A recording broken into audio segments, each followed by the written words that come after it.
falando sobre debêntures de infraestrutura com o deputado Arnaldo Jardim, e hoje a gente está aqui na nossa live Reforma Administrativa, porque chegou a hora, e com um convidado mais do que especial, já agradecendo em nome do CLP, em nome do movimento Unidos pelo Brasil, o deputado Fernando Monteiro, que se dispôs a estar aqui batendo um papo com a gente. Deputado Fernando Monteiro, hoje aí, o grande homem que vai nos ajudar a modernizar a gestão pública. Eu costumo dizer que a gente fala em reforma administrativa, mas eu prefiro falar em modernização da gestão pública, porque a gente traz um caráter mais amplo, olhando para desempenho, para meritocracia, para protagonismo do setor público. A gente tem, além da PEC 32, a gente tem toda uma agenda legislativa aí, pensando em transparência, em rastreabilidade, em eficiência do setor público, porque, no fim do dia, todos nós, cidadãos brasileiros, que a gente quer são serviços públicos melhores, mais eficientes, mais transparentes, mais simples. E o deputado Fernando Monteiro assumindo aí uma missão mais do que especial, assumindo a presidência da comissão especial da reforma administrativa. Então, ele está aqui conosco. Então, para a gente bater um papo, para a gente tirar algumas dúvidas, para a gente saber algumas novidades aí que o deputado com certeza vai passar para a gente. Então, acho que de antemão, para a gente ter uma pequena introdução e depois a gente começar o nosso bate-papo aqui, o nosso bate-bola. Deputado Fernando Monteiro, muito obrigado por estar aqui conosco. É uma satisfação imensa. A palavra é sua aí para umas considerações iniciais e depois a gente começar o nosso bate-bola aqui com toda a turma. Muito obrigado, deputado. Obrigado, Tadeu. Bom dia, né? Bom dia a todos que estão nos assistindo. Eu vou pular aqui uma nominata para a gente poder falar, né, de forma clara sobre a reforma, aproveitando melhor o tempo. Eu sempre acredito que é tempo de a gente reformar o Estado. A gente precisa trazer modernidade para o serviço público brasileiro. Precisamos trazer a excelência do serviço público brasileiro. É fundamental, né, no momento que passa o mundo na transformação digital, nós trazemos o serviço público ao século XXI, né, tendo o serviço público de excelência. Então, nós estudamos no mundo as reformas. Há mais de 2 anos e meio, eu estudo o mundo, qual foi a mais bem-sucedida reforma de Estado, né, para a gente poder aqui tentar, né, trazer uma reforma que seja possível ser no Brasil aplicada.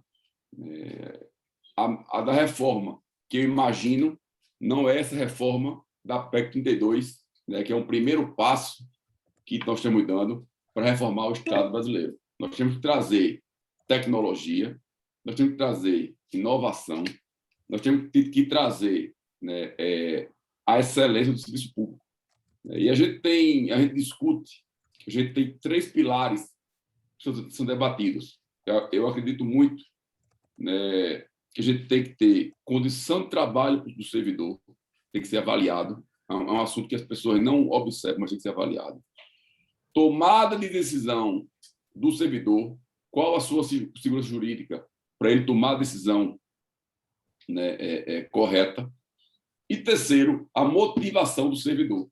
Então, a gente tem que pegar esses 3 pilares, né, e levar ele, né, adiante para a gente poder reformar o Estado brasileiro. Então, são 3 pilares básicos para a gente poder começar a reformar o Estado brasileiro. Então, veio a PEC, né, 32, que é o primeiro passo. Nós, como nordestinos, tem uma música assim, toda caminhada começa com o primeiro passo. E o primeiro passo foi dado, né, foi essa PEC 32.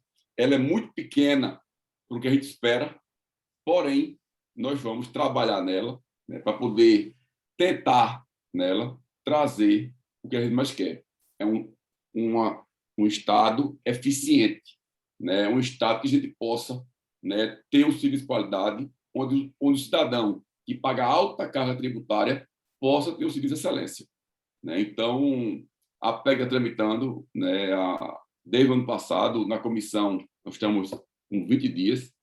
Né? Hoje é a segunda audiência pública nossa que vamos falar, né, sobre debater a PEC. Né? Na semana que vem aqui o ministro Paulo Guedes, né, falar sobre o que pensa, né, a PEC. Eu trabalho muito não com versão, mas com fato, e digo sempre, o Congresso Nacional ele é soberano em modificar. Então, o momento de modificação é esse. Né? Essa PEC ela não é contra o servidor, ela é a favor do serviço público brasileiro. Né? Então, eu tenho assim a certeza e a convicção que a gente, no fim de agosto, a gente consegue, né, dar aí um passo importante para trazer o serviço público do século XXI. Não penso, viu, no fiscal, né? Essa parte fiscal não é a meta, porque no mundo não foi assim. Nós vamos buscar a eficiência, aí sim. Bem? E uma preocupação que eu tenho muito grande é na questão da segurança jurídica. A gente não pode fazer uma PEC que deixe brecha para no futuro a gente ter um contencioso, né, fiscal muito grande, como tem alguns casos aí, né, e se vocês forem aí procurar, ou quem sabe, tem muitos contenciosos fiscal que termina, no fundo, o governo de plantão sai, mas o contencioso fiscal fica. Então, nosso objetivo, nosso desafio da PEC é escrever um texto que não deixe dúvidas. Então, muitas vezes, o texto não vai ser dos sonhos, mas vai ser o possível. O possível, primeiro, para ter a votação para passar. E o segundo possível, para a gente não deixar brechas para o contencioso fiscal, que aí sim é muito prejudicial, né, para nós no futuro. E é importante deixar bem claro, antes de a gente começar aqui a conversar, é que o maior desafio dessa PEC, né, é a gente poder convergir, né, em assuntos, certo? Que são, muitas vezes, entendidos, mas a bandeira política não permite a votação. Então, isso é um desafio que eu venho com o tempo, né, já conversando, dialogando, mas que vai ser um desafio, porque vocês aí do CLP já participaram de várias conversas aí, e na hora as pessoas têm a convergência no tema, mas na hora de votar, a bandeira não permite. Então, esse é um desafio que nós temos, mas nós estamos animados, com a certeza que a gente, no final de agosto, entrega esse primeiro passo.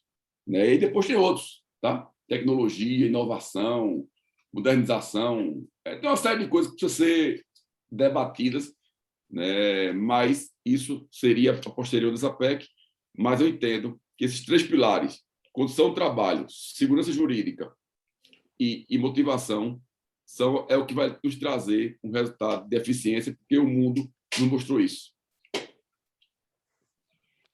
Maravilha, deputado Fernando Monteiro. Todos e todas podem usar aí o chat para fazer as perguntas, e aí a gente vai encaminhando as perguntas para o deputado Fernando Monteiro. Enquanto essas perguntas não chegam ainda no chat, para a gente esquentar ainda mais aqui, deputado Fernando Monteiro.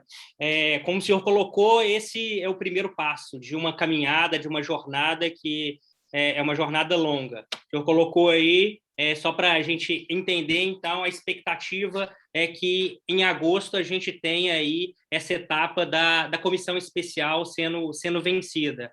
Essa semana, acredito que o senhor vem conversando muito com o relator, o Arthur Maia, com o presidente Arthur Lira. Fala um pouquinho para a gente aí, pensando não só na comissão especial, mas no trâmite legislativo como um todo da PEC 32, qual que é a expectativa? A gente tem aí um horizonte temporal pensando em plenário da Câmara dos Deputados, como que o senhor está enxergando, vendo o processo como um todo da PEC 32? Olha, eu tive ontem, né, uma reunião, que eu faço parte da Frente Parlamentar da Reforma Legislativa, né, presidida pelo Thiago Mitrô. Tive uma reunião ontem com o ministro Paulo Guedes, tive uma reunião ontem da mesa diretora, eu, a senadora Cátia Abreu, o senador Anastasia. Né? Então, semana que vem, eu quero já ter, né, uma conversa com o presidente Rodrigo Pacheco, né, para poder já alinhar, né, porque da Previdência foi feito assim, né, um alinhamento das duas casas para poder, na outra casa, ter agilidade.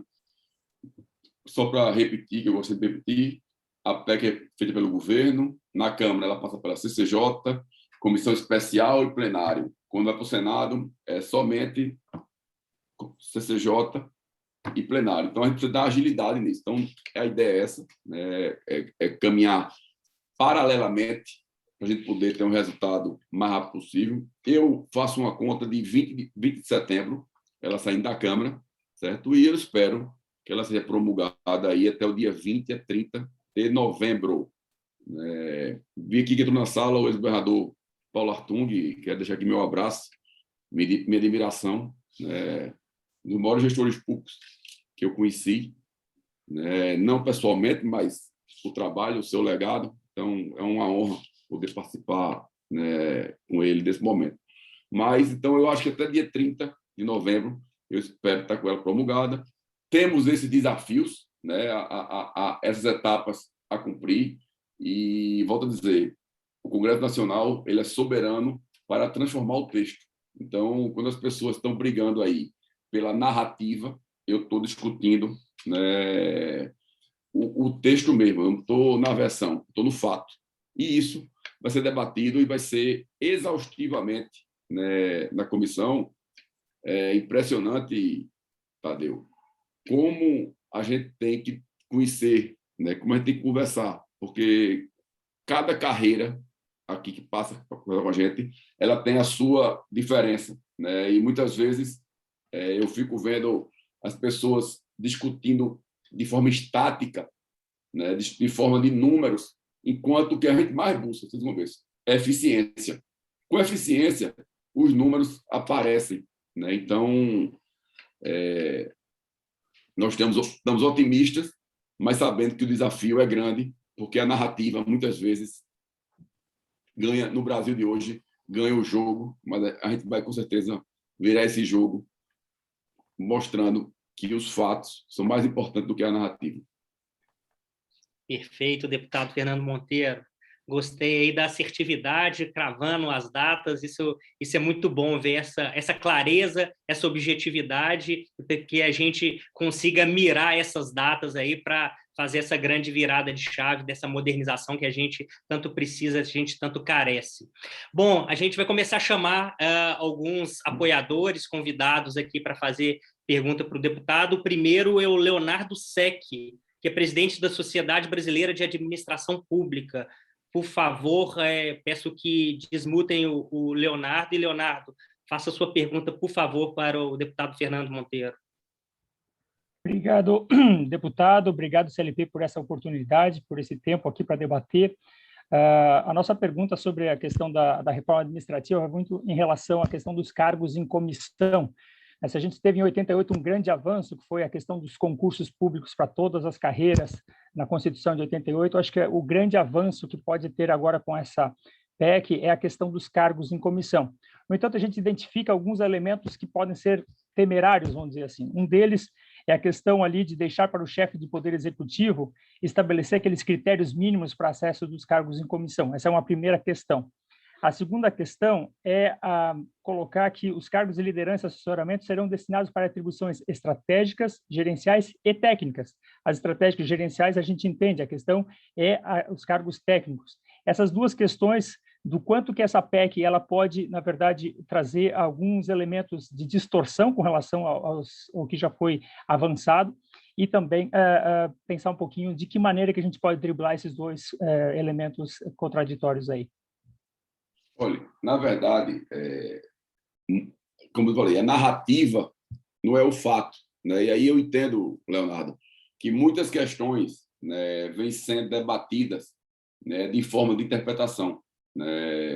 Eu penso, e aí eu trabalho com o relator, para a gente modificar essa parte do texto completamente, tá? Porque eu, com respeito a quem fez, está mal escrita, E dá brecha a interpretações de como se fosse o aparelhamento político do Estado, como se fosse o governo de plantão que fizesse esse aparelhamento. A gente precisa trazer o Brasil para a modernidade, não para o retrocesso.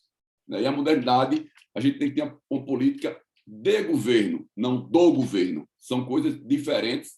Então, nós estamos buscando corrigir, né? Eu, se fosse fazer uma reforma, se fosse o executivo, era mais ampla, tá? Eu acho que cargo do governo estratégico tinha que ser mandato, tá? E mandato não diferente do mandato do executivo, tá? Então, se o presidente, quando assumisse, os cargos técnicos tinham que estar com mandato para trocar no meio do governo dele. Então, eu acho que esse é o meu pensamento pessoal, tá? Mas na reforma, isso vai ser trabalhado, certo? Para modificar o texto, para ficar claro, né? A gente quer, nessa reforma, diminuir o número de indicação política, tá? Mas precisamos ter flexibilidade, certo? Para contratações temporárias, certo? Técnicas. Então, assim, a gente vai precisar de engenheiros por um período, contratadores de engenheiros. Nós vamos precisar de médicos por um período, né?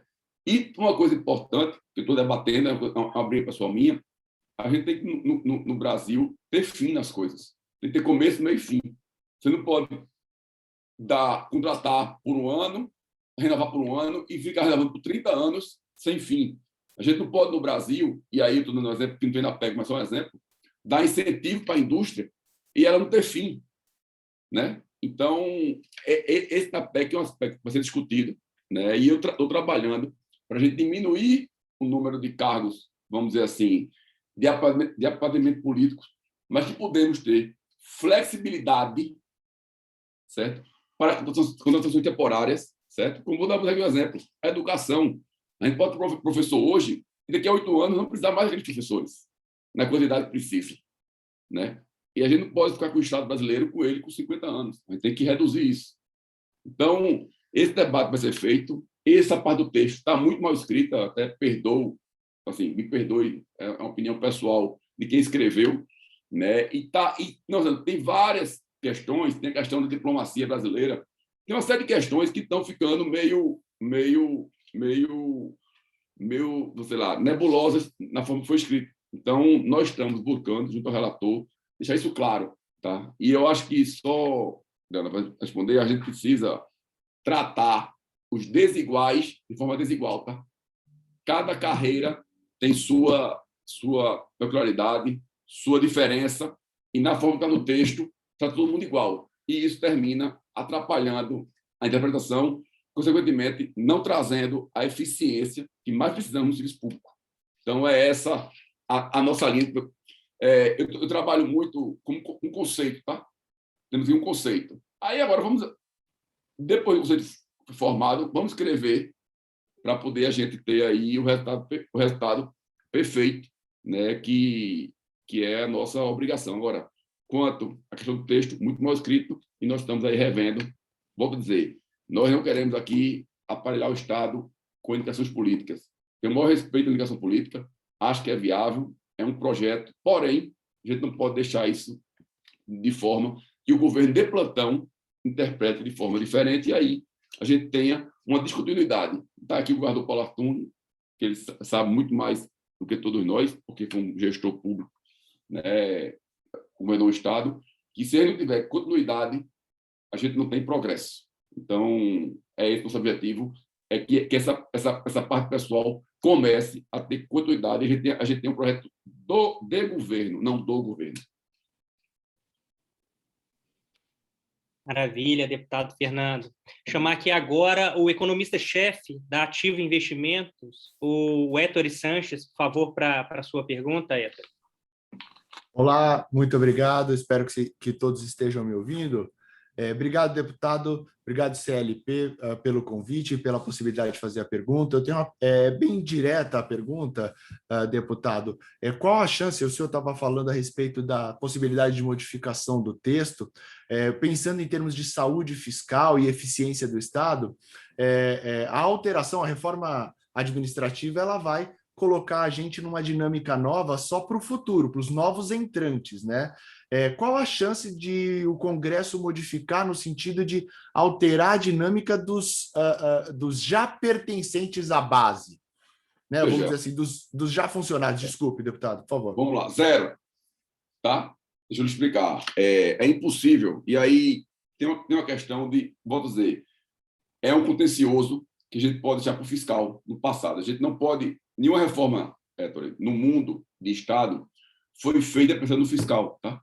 Ela foi feita procurando eficiência, tá? E, com o tempo, essa questão fiscal chega. Então, nós temos uma Constituição, né, que todos os direitos adquiridos são mantidos. Se nós colocarmos isso de forma equivocada, certo? Ou de forma que um governo de plantão faça alguma ação contra o direito adquirido, certo? Isso traz um prejuízo fiscal no futuro enorme, né? Se você procurar aí, veja os precatórios de pessoal, é gigante. Se vocês verem isso aí, é um valor, com o tempo, né, é bilionário, né? Então, a gente tem que ter muito cuidado. Eu entendo, né, e é um desafio da reforma, é que todos os direitos garantidos vão ser mantidos. Daqui para frente, nós vamos ter um Estado mais moderno, eficiente, trazendo tecnologia, né? A gente não pode... A gente tem que lembrar, a gente está modificando com um país, né, andando. A gente não pode... Então, o maior desafio da PEC é manter todos esses direitos, por incrível que pareça. Deixar todo mundo... Agora, daqui para frente, né, nós vamos debater. Agora, tem aí causa de eficiência, tá? A gente tem um problema, e eu debato isso sempre, que a gente muitas vezes culpa o servidor, certo? Mas será que ele tem condição de trabalho para aquilo ali? Será que as leis permitem que ele desempenhe o seu trabalho? Eu acho que, quando eu falo em reformar o Estado, é muito mais profundo do que o pessoal, tá? É muito mais profundo do que o fiscal. Porque a gente paga uma alta carga tributária, 33,17% do PIB brasileiro é de impostos. A gente tem que ter um serviço de qualidade. Eu digo sempre que a gente... Nenhuma ação de governo, muitas vezes, pensa no público. A gente tem que pensar no cidadão. Então, o maior desafio da PEC é exatamente esse: manter todos os direitos adquiridos. Isso é chave para aprovação, isso é fundamental para o futuro a gente não ter o espaço fiscal. Eu não tenho aqui os números, mas posso pegar e fazer um debate e outro. A quantidade de precatórios que existe e de ações pessoais por erro de governos do passado que hoje deixam o espaço fiscal, cobre, né, muitas vezes o dinheiro de investimento. Então, a gente precisa debater isso. Então, assim, não é a vontade e um desafio, quem trabalha com gestão pessoal, está aí o Gardô ouvindo, é que você vai passar um tempo com 2 tipos de servidor, tá? Isso vai ter uma transição, tá? Mas a minha preocupação maior é exatamente em trazer eficiência. Com eficiência, eu tenho convicção, porque o mundo foi assim, Inglaterra, Dinamarca, Finlândia, certo? Foram na eficiência.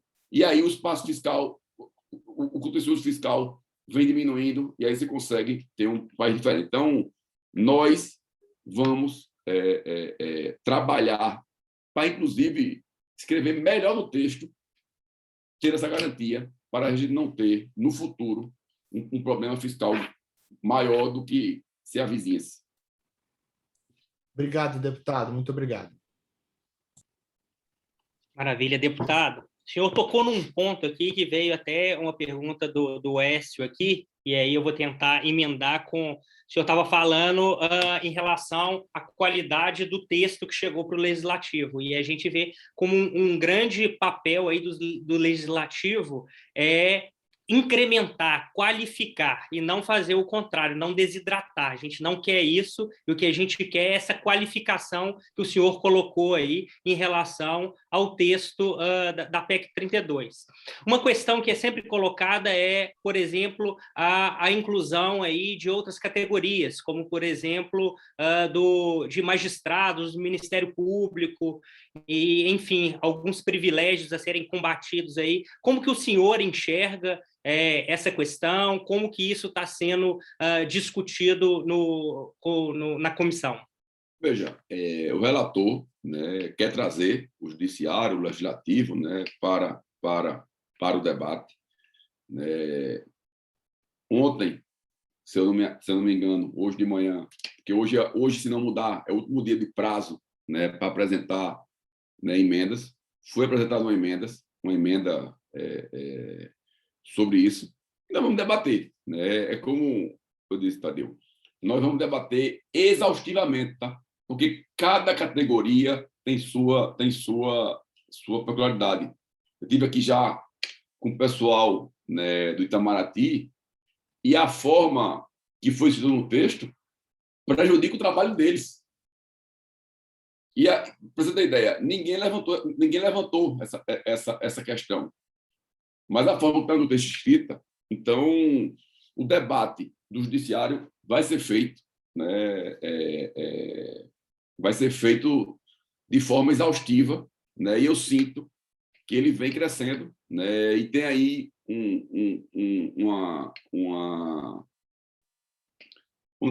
na Câmara vem se construindo aqui para votar o teto, tá? Que é um projeto, não está na PEC, mas é um projeto do que está relatando aqui, foi relatado no Senado pelo senador Cátia Abreu, e hoje, aqui na Câmara, está relatado pelo deputado do Cidadania de Rubem Bueno, meu amigo Rubem Bueno, né, que é o teto. Então, assim, deve se votar, inclusive, até antes do dia 15 de julho. Tá?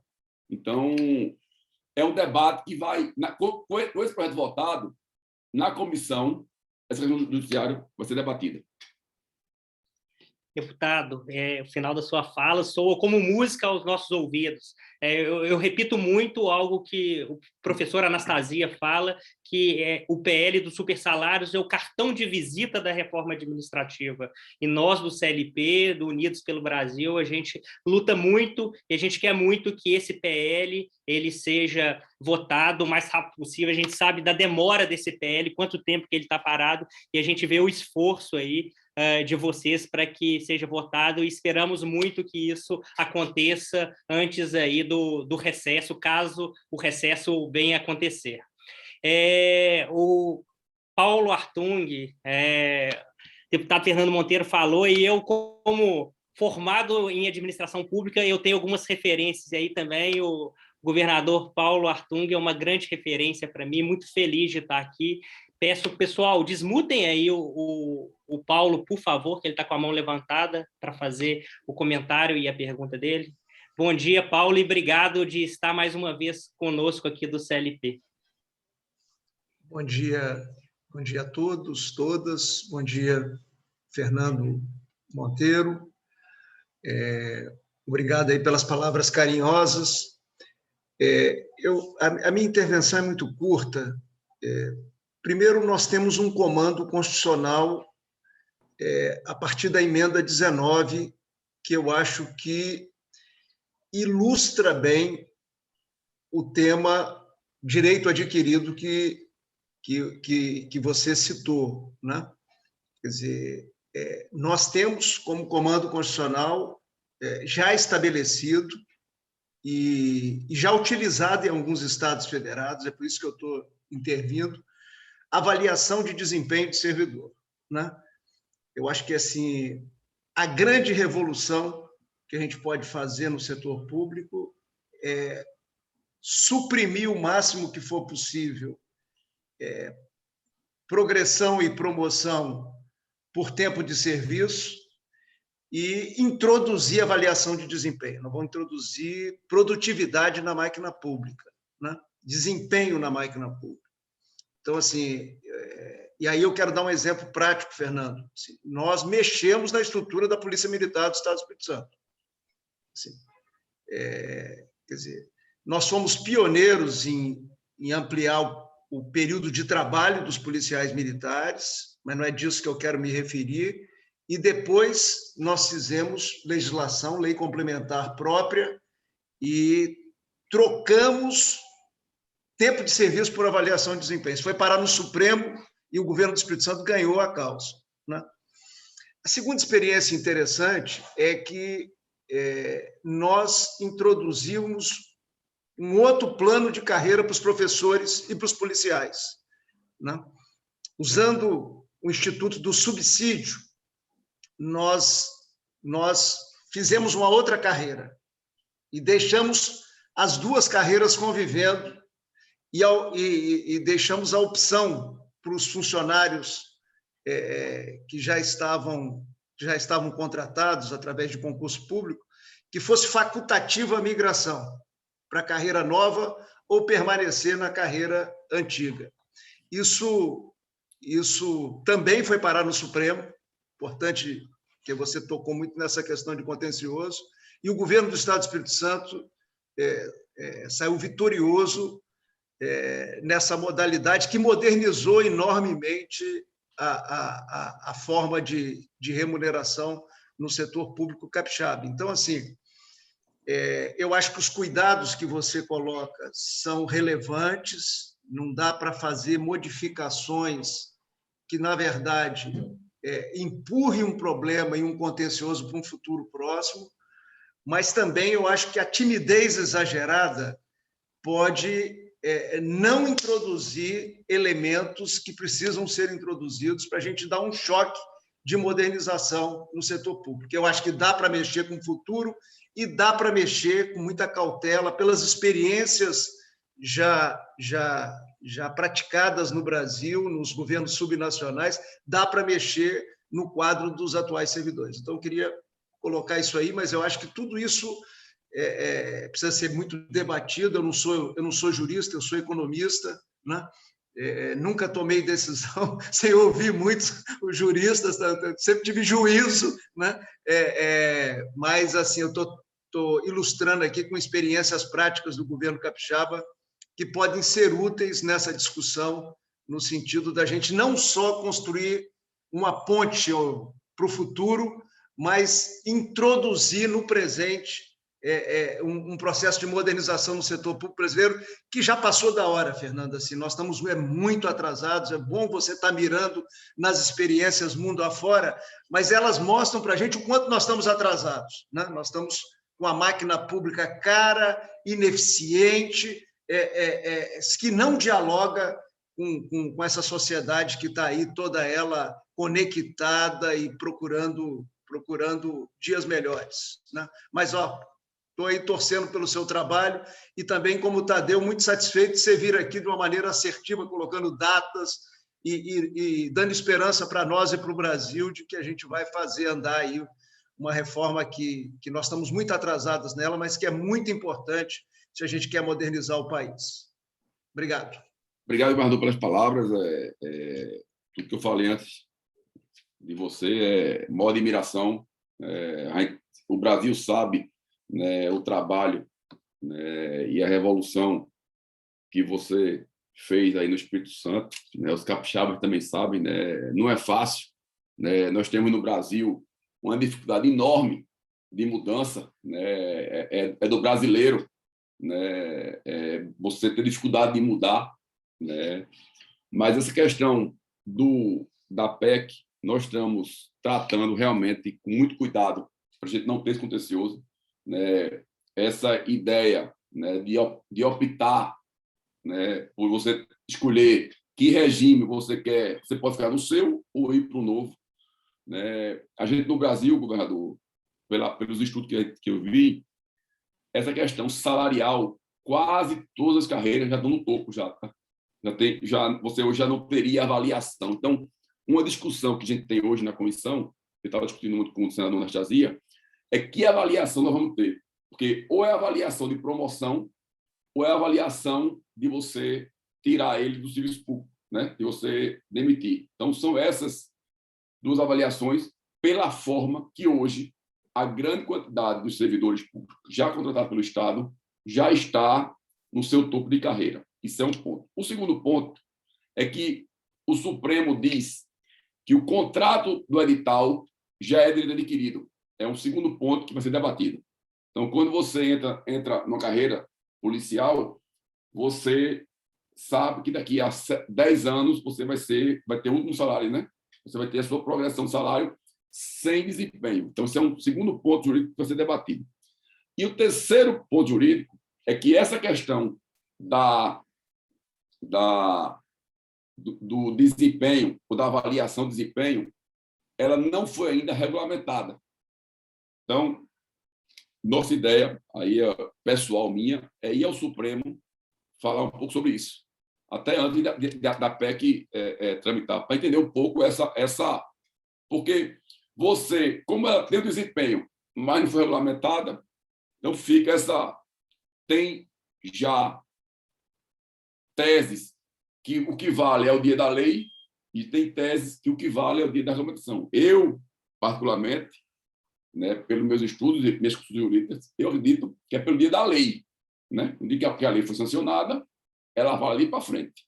Né? Mas, então, a nossa ideia é, nesse período aí, até agosto, ir ao Supremo, entender um pouco do que eles imaginam para a gente, porque a nossa preocupação é exatamente essa, é a gente não ter um contencioso fiscal no futuro, que eu não sei do Espírito Santo, mas em muitos estados brasileiros aí a gente tem um contencioso fiscal muito grande, né? E no Brasil temos aí grandes ações bilionárias, né? Precatórios bilionários, por uma questão, né, lá atrás, né, de um governo de plantão tomar uma atitude assordada e aí vinha um problema. Então, essa ideia de transição muito boa, essa que eu vou levar aqui para o relator, que era uma questão de a gente não criar 2 níveis, né, de servidores, né, no serviço público, né, mas essa transição possível.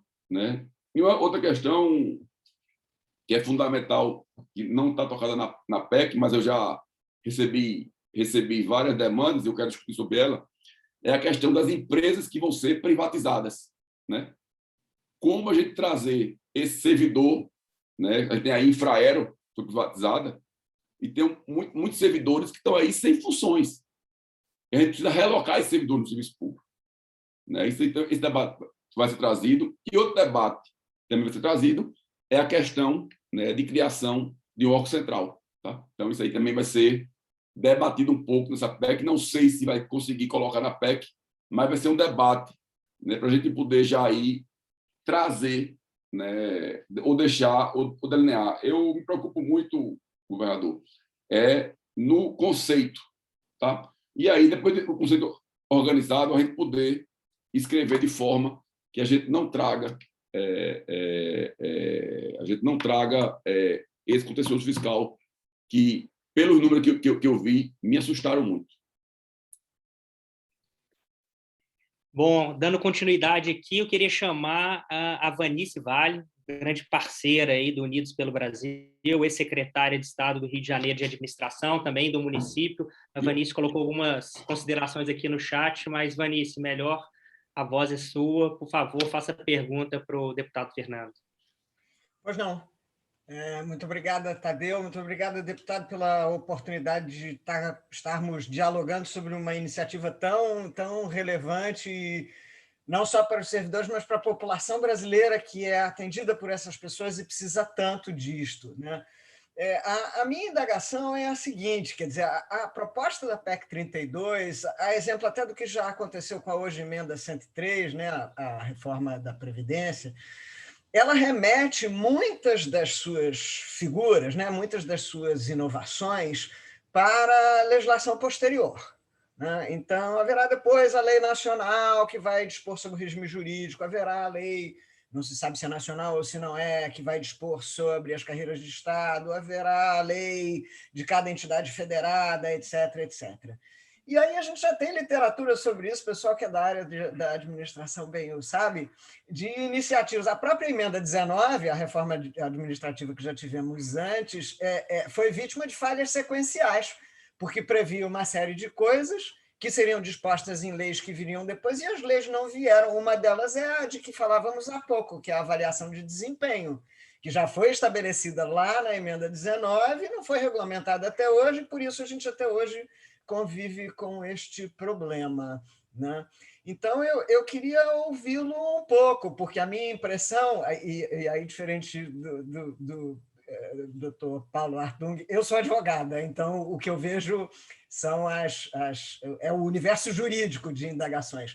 Né? O que me preocupa um pouco é um tremendo esforço, um tremendo dispêndio de energia, um esforço político, um esforço de dedicação do legislativo para fazer uma reforma que se revele cosmética, porque ela não terá o instrumental jurídico necessário para ela acontecer no mundo da vida, seja no plano federal, seja no plano das entidades subnacionais. Então, eu gostaria de ouvi-lo um pouco sobre esta questão, quer dizer, se observado o seu relatório, seu prognóstico de prazo, aí teríamos emenda até o final do ano, mas será que isso efetivamente trará modificações no mundo da vida? Veja, essa é a nossa preocupação, Luiz. Eu acho que minha maior preocupação, né, é exatamente a gente poder fazer uma lei que tenha imediata e fácil aplicabilidade, né? Muitas vezes as leis são feitas, votadas e com dificuldade, né, de a gente poder ter ela aplicada. Então, minha preocupação, e foi uma das grandes questões que eu levantei na PEC, é exatamente essa preocupação. É a gente, na PEC, já colocar prazos, né? A gente não pode... Porque como é a lei hoje, a PEC hoje ela é bem simples, no meu entendimento. É uma PEC que remete a 8 projetos de leis, que a gente não sabe o que vem nele, a gente não sabe qual é a meta, né? Então, a minha preocupação na PEC é exatamente escrever de uma maneira, eu conversei com o relator, que a gente tenha rápida aplicabilidade. A gente não pode deixar essa PEC votar, como você disse, e a gente está aqui esperando daqui a 2 anos, 3 anos, e esse projeto de lei não vir, né? Ou a gente votar e nunca mandar o projeto de lei, né? Então, nossa ideia, né, a gente está buscando um conceito para escrever de forma mais precisa possível que a gente tenha essa lei já aplicada de imediato. Assim, a gente tem como objetivo que essa lei, já em janeiro, comece a valer de fato, né? Inclusive, tem até debates, né, que pedem, e aí é uma questão jurídica, regimental, que o governo já apresente, né, o texto desses 7 projetos. Lembrando, eu sempre lembro, né, nos debates, o Congresso é soberano e mudata.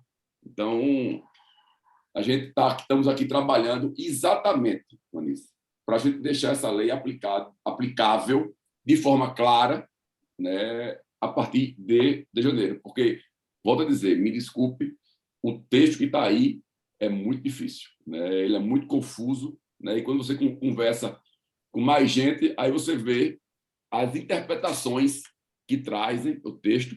E aí, volto a dizer, eu repito sempre, me assusta, né, essa questão de a gente ter um contencioso fiscal muito grande no futuro próximo, se a gente não adequar. Então, assim, eu converso muito com o relator e minha preocupação é exatamente isso, é que ela seja de rápida e fácil aplicabilidade, que eu acho que do jeito que está hoje, está muito confuso, né, e jamais a gente seria aplicado, porque cada carreira, né, tem sua particularidade.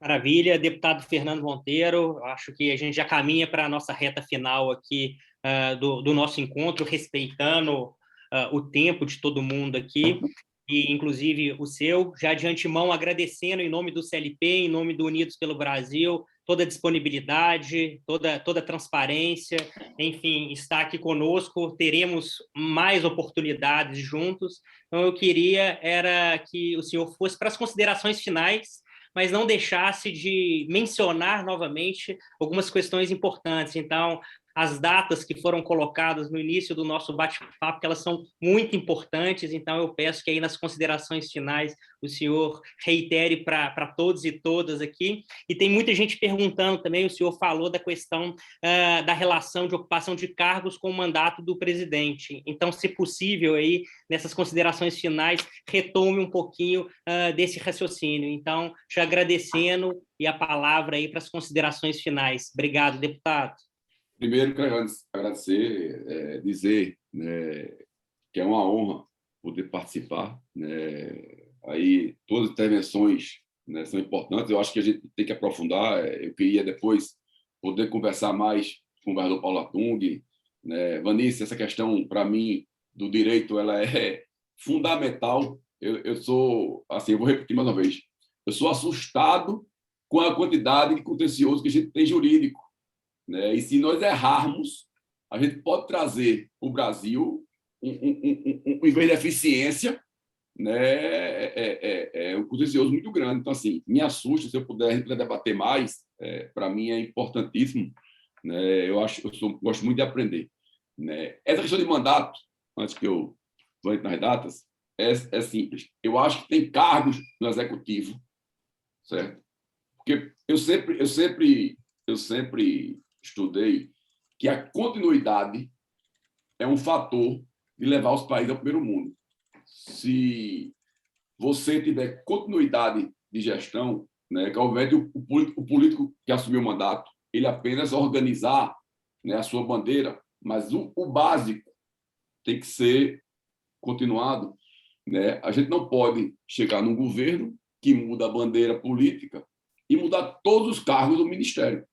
Eu acho que no ministério tem que ter cargos, né, que tenham mandatos, né? Que aquele mandato não seja de encontro com o mandato do ministro do momento.